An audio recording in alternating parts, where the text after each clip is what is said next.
So talking about, we got the freedom phone stuff. We got people resisting. We've got now the populist left and the right are like, yo, Gensec, you're crossing the line. You're losing it. For the longest time, I was saying, civil war of some sort. But that was because we were looking at it through the lens of the last election cycle where the populist left was very much aligned with the establishment. Now that Joe Biden's in, I was saying it's the biggest mistake for them to bring Joe Biden in because this will fracture them from the populist left. Yeah, they should have used Bernie. Somebody who would, and Bernie was playing ball. They would have twisted him, man. Oh, they did twist him. Yeah. But anyway, the point is now with Biden in, conservatives hate Biden, disaffected liberals, politically homeless, IDW, hate Biden, and the populist left hates Biden. They have put into office a man everybody hates. Now, to be fair, he's not the most hateable guy because of how pathetic and old and befuddled he is, but no one likes him. Yeah. So now it kind of feels like that's taken away the prospect of an actual faction versus faction clash and opened up what appears to be balkanization. So I want to show you guys this because we talked about it yesterday. This is the chart that we pulled up last time. Support for seceding from the U.S. to form a new regional union. The Pacific region is 39%. The mountain region is 32%. The heartland is 30%. The Northeast is 34%. And the South is 44%. So what I did, and this is YouGov data, I added up all the numbers, divided them by 5, and got, 35 or so percent. It's an incorrect number because the Pacific region has about 53 million people, and the Southern region has 107 million people. Oh, wow. So 44% of 107 million is substantially more than 39% of 53 million. I did all the math. The full number is 37.2 million people. So I added up the total populations. Then I took the 44% of 107. I added them together, divided them by the actual population. 37.2% of this country is in favor of their region splitting off from the country. Tell me why it's a bad idea. Well, firstly, we're getting a poll that's only polled like 3,000 people, I think, right? 2,800 people total. Which is apparently like twice what you need for a representative sample. Technically, but it's only like 0.01% of the population got polled on this. So I could see random errors in the data. Hold on. So what you're basically saying is that they got lucky in that everyone they asked just happened to be the people who wanted to secede? Could have been. No, it could have been the way they were asking the question too. Like, do you want to secede from the union? They're like, well, I never thought of that. The question was something like, would you support your region breaking off from the United States to form a new regional union? Yeah, and if someone had never thought that before, and then they saw that question, they might be like, yeah, sure. Yeah, okay, so they support it. Like, it wasn't like they were like, I want this to happen, and they thought of it on their own, like they're being coaxed into answering. I think you're attacking the poll, which is, it's YouGov data. YouGov's pretty good. And it's 2,750 people, which is more than is needed for a representative sample. It is a poll, though. I'm not trying to say the poll's perfect because polls are pretty trash. Yeah, if it was 70 million people that voted for something like this, this would be hot to me. Well, like Tim said, polls are typically garbage. But if you want to ask someone a question and kind of figure out what people are really thinking, you could break it down with any question. You could be like, this poll is wrong because they asked it in this way. So I feel like you're kind of splitting hairs on I don't care about arguing about whether polls are good or not. Right. I'm talking about, based on this data, 37.2% of people want to balkanize the United States. Is that a good or bad thing? If you want to ask me why would I consider it a bad idea, which is not the opinion that I'm going to espouse, is because we've never done it successfully without mass conflict. But you think it's a good idea? I think that it's something that we are exploring that could very well be a good idea. I mean, we're in the exploratory stage. It's certainly it's a better option than many things. I would much rather have peaceful divorce than what happened in Bosnia. Right. I would rather have peaceful divorce than the constant riots in Minneapolis being the new normal. That's fair. I would rather have some form of ability for the current country that is America, where people go, okay, you know what, then we're gonna finally have the motivation to move here, and we're gonna build our families, and we're gonna build our cultures, and we're gonna realize that this ship will never meet again. Like this, we have to stand at odds, or maybe you could take it in more cynical ways, but yeah, I would much rather have it than some sort of authoritarian dictatorship where it's like I'm under the boot of some Biden. Pick an authoritarian that even holds all of my views. I don't, right. You mentioned something I had said earlier in that Biden isn't talking to you. When just seriously, when Jen Psaki comes out, when Biden comes out, everybody listening to the show knows Biden is not talking to them because he says things that are not in line with literally what their states are doing or what their representatives want or what the people have voted for. So the example easily being when Biden said we need more lockdowns and Texas and Florida had literally reopened everything to the support of the residents and the citizens of their states. So Biden is literally saying our democracy and our country, and they're actually saying the Republicans are the problem. In fact, let me pull up this story from Newsweek. Gosh. Ex-Trump official says GOP greater national security threat to U.S. than ISIS or Al-Qaeda. The grand old party? The Republicans. Yeah. So when Joe Biden comes out and says what the Republicans are doing is the biggest threat since the Civil War, you know he is already saying this country is not unified and they are the enemy. Well, it also goes back to your point. Is he saying that, and this is where you have to make a really important parsing, is he saying that the Republicans are the biggest threat to the country or to his regime? And I think the answer is B. I think he's saying country. And I think he views the country as only his supporters and only his states. Right. Exactly. We're splitting hairs in the conversation. Right. I agree with you. Yeah. So what does that mean for the rest of us, I suppose? I kind of think we're already balkanized. The way we built this country was absolutely incredible. We have these states with this massive power, these state power. So that's kind of what the Balkans are, is a bunch of states. So as long as we reign the power of the federal government, I think that we're already ready to go, man. We're balkanized and ready, man. We're a decentralized union of states. So- Go ahead. I was going to say, I think that if you look at the example of the Balkans, that's not good. That's not encouraging. We could probably look at something like the EU. And if we go into it in an organized fashion, which I don't think we are, I think that everything's going to be insanely slipshod, like the voting in 2020. Give me a freaking break. Absolute insanity. I think that we're more likely to be more like the Balkans than the EU. But if we could do something like the European Union, that would be possible. From talking to a British dude about the EU, he was saying it was really horrible because it was like unelected leadership would make decisions for England all of a sudden. That's exactly what I've been saying about the Democrats. Right. Yep. Dude, I move out to the middle of nowhere because I don't want to live in Philly. When I live in Philly, you know, and we live in the suburbs, and I hear like they want to pass certain laws, I'm like, I get it, that makes sense because I live in a city, I live in an urban area. Move to the middle of nowhere. Now all of a sudden I'm hearing what the Democrats are doing, and I'm like, that makes literally no sense because now I understand what it's like to be in the middle of nowhere. The one thing I realized is, how come I wasn't hearing the inverse? How come I wasn't living in the city hearing policies about why we need to legalize raising livestock in our homes? Because Republicans don't fight for things. So if you live in an urban environment and you hear the debate in Washington, you're probably thinking like, this debate makes sense. The Republicans are insane for denying this. If you move to a rural area, you hear the debate and you're like, why aren't the Republicans fighting for what we need where we live? I think a lot of these young leftists grow up in cities. They don't understand that. I mean, we kind of already have it. We have it. That's why they're not trying to change it. Like you were saying, laws get made, but they don't get broken apart. Yeah, they don't get enough. Maybe they should have sunset clauses built in. Yes. Yeah. There's like there are books called like, you know, like ridiculous laws or whatever. There's like some law where you can't take showers on Tuesdays in like Massachusetts or something like that. Some town. There's laws where it's like you can't put an apple pie on your windowsill on Sunday afternoons. Yeah.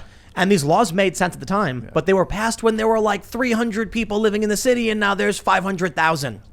So it's like not being able to shower on Tuesdays was because they had, you know, a certain amount of water, or like, you know, the city was, you know, limited in some capacity. You can't have, you know, pies on your windowsill on Sunday because something was happening. Well, the with churchgoers wildlife were or the coming church, home. right? You don't want to tempt them. I don't know what it Not was. about tempting, but Yeah, just it about was. like, you know, just they had reasons for the stuff that don't make sense anymore. So the term balkanization, I mean, this is still kind of a newer concept for us, right? And so it's newer in the cultural conversation for sure. You know, it's at least since the Civil War, I guess. That would be a good way of saying it. But so perhaps when we're talking about balkanization, we're also thinking about it in the same way that we tend to address like hyper aggressive authoritarianism. They're really like very, very far out concepts. Like for us, we could move towards balkanization by moving towards decentralization and not actually have to reach full-out balkanization. And that would be something that you do in degrees. You don't just go, okay, cool, we're breaking apart, here's the lines, we're done. But that requires certain things of people to do as citizens, like, you know, agree that we shouldn't elect people that threaten their own population with violence, or whatever like that. You could do that. I think the issue, one of the things they brought up in the study was most people are actually just saying they want power. So 66% of Republicans in the South want to secede, but would they be saying that when Trump was president? Maybe not. Maybe not, because they have the power right now. And so therein lies the problem that Joe Biden comes out and he's like, I will crush my enemies. And the establishment Dems are going, yes, and they're clapping and cheering for it. That I think is the most dangerous part. Is that we are now making it culturally acceptable to overtly express from a position of power in politics, while also feigning the act of being the victim. That we think it is good to exact violence on our opponents. I think it's a very, very specific reason why we don't do that in public. That's why I was saying I'm more worried about the establishment than like populist leftists. I am, yeah. There's an issue, and I'm saying populist. I'm not saying Antifa authoritarians and Black Lives Matter. They serve the establishment.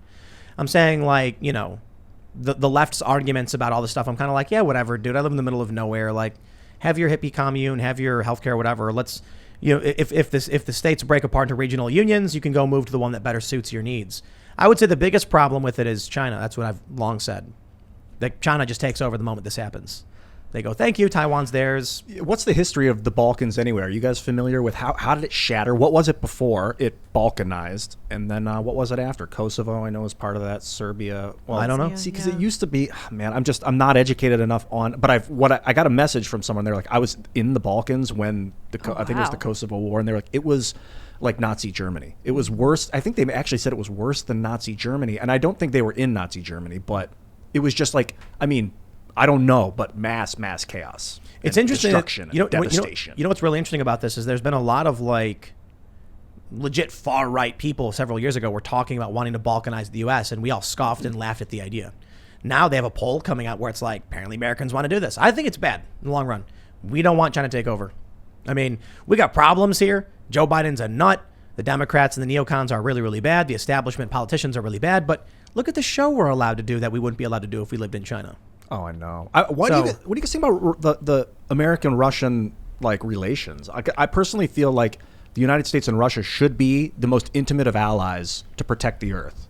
Yeah, I don't know about that. Two of the largest land masses on Earth. They're not authoritarian Chinese communist party. Russia has more land than Pluto. Does it really? What? Yeah. Whoa. Yeah. Gigantic. Holy cow. Yeah, Russia's massive. But a lot of it's Siberia, but that's still cool. Yeah. Because if that ice cool. melts away, if it warms up. I would love to preserve the Arctic with a global. Let me tell you something. I was in Moscow once at the airport. When you board a plane in the United States, the lady goes, now boarding group 1, and you get up, and advantage members and global pass or whatever they call it. And then everyone in group 1, you're sitting there on your phone, they get up and they go to board one by one. Now boarding group 2, and group 2 gets up.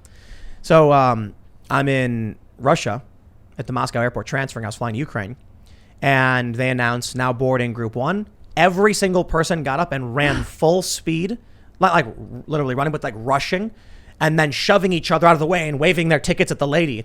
And then the lady would just grab one and then beep, and the guy would squeeze his way through and go on the plane. It was not boarding by anything. It was just chaos.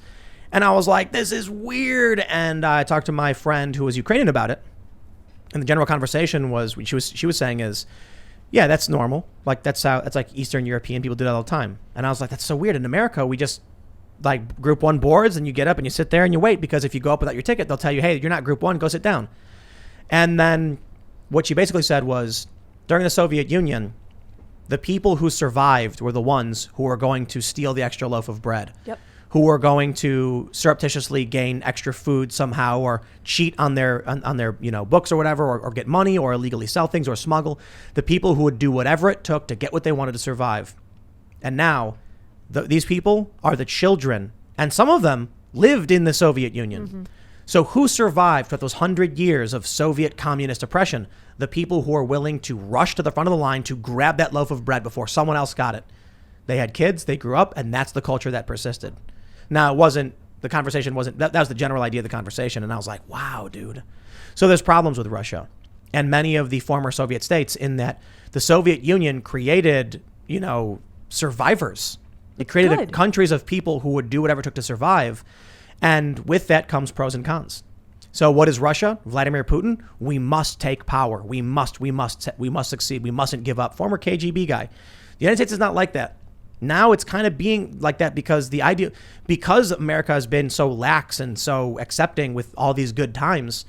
We let, a fox in the hen house, and now we got the ideologues taking over the government. Mark Milley has gone as woke can get. That dude's cracked out of his mind. Mark Milley has lost it. Yeah. Like, dude's nuts. Cultist, fully ideologue. And that's scary. And so I don't know what you'd call it, but the pragmatic, reasonable mind is not winning this one. Russia does not have it, and I'm not saying that to be disrespectful, but the mentality of Russia is very much like Vladimir Putin. There's rumors that he's the richest man on the planet because he's, controls all this money. He's a permanent political, president or whatever in Russia. It's just, I don't know about all that, man. Yeah, it's pretty disgusting. But, so Authoritarianism is being is coming. human in a lot of ways. You got to poop every day. That's pretty gross. Yeah, but what I fair. mean to say is it looks like authoritarianism is on the rise everywhere, even in the U.S. I would say there's a silver lining to Russia's authoritarianism because the countries that remember what communism is like are going to be some of the last bastions of Western strength, I think, like Hungary, Poland, Romania. Estonia, Romania. All of these little countries, they will never go back to communism. And the further you get, I think the further you get from communism, the more likely you are to repeat it. I think that's what we're seeing in the U.S. Yeah. Yeah, I mean, if you look into the Marxism is an interesting thing. He just thought it was like that. You're talking about Hegelian dialectics, and there's wiser people than me that have talked about this. He more or less thought it was inevitable. And you'll also look at the concept of insurgency, which is a topic that I've been studying more recently. And it's very interesting to see that insurgency is sort of like it preys on the natural weaknesses of liberal democracies, is what it does. Yes. So what you kind of get is, I think of when I think of communism, I think of something like it's a fever you're going to get every century, and if you can survive it, you get another 100 years. But if you don't survive it, it takes Do you see what the Democrat, what Black Lives Matter and AOC have said about Cuba? Yeah, that's some creepy What stuff. is up with the Black Lives Matter praising Castro? Is that real? So hold on. Yes, absolutely, it's real. Yeah. They were saying rest in power, Castro. That's 2016. Mark Milley, our general, supports that. This dude, this is dark stuff. And you know what? Trump should have fired the guy. But anyway, I mean, this is freaky stuff. Rude. You got AOC and Black Lives Matter coming out saying it's not Cuba's fault. It's not communism's fault. It's America's fault. I love this idea because it's so socialist, it's so communist that if Ian is hungry, it's my fault for not giving him my food. It's like, okay, I could help him. I could. But Ian's food is Ian's responsibility, not mine. Were you preventing me from getting the food? From getting my food. Yeah. So was America sanctioning Cuba and keeping Embargo. it down America wasn't trading with Cuba. before Castro got into power? I think this was mostly having to do with the communist revolution. But regardless, does Cuba have land? Does Cuba have fish? Does America have an obligation to trade with countries that are actively working against them? No. Ian, what do you got in that war room pandemic? I don't want mug? to tell you, Tim. Well, I'm suffering and I want it. No, give it it's to me. mine. Stay off my coffee. My suffering is the fault of Ian for not giving me his mug. That's propaganda. Don't listen to him, Forrest. That's what they're saying. That So, America, the because America's not giving them stuff, it's our fault they're suffering. Thanks for checking out this clip from the Timcast IRL podcast. If you want to see the full show, come back to this channel, youtube.com/TimcastIRL, Monday through Friday at 8 p.m., where you can leave comments and super chat, and we actually will read your comments on the show. Don't forget to like, share, subscribe, and if you want exclusive members-only content, segments you can't get anywhere else, go to timcast.com, become a member, and we even have full bonus episodes. Thanks for hanging out, and we'll see you all next time.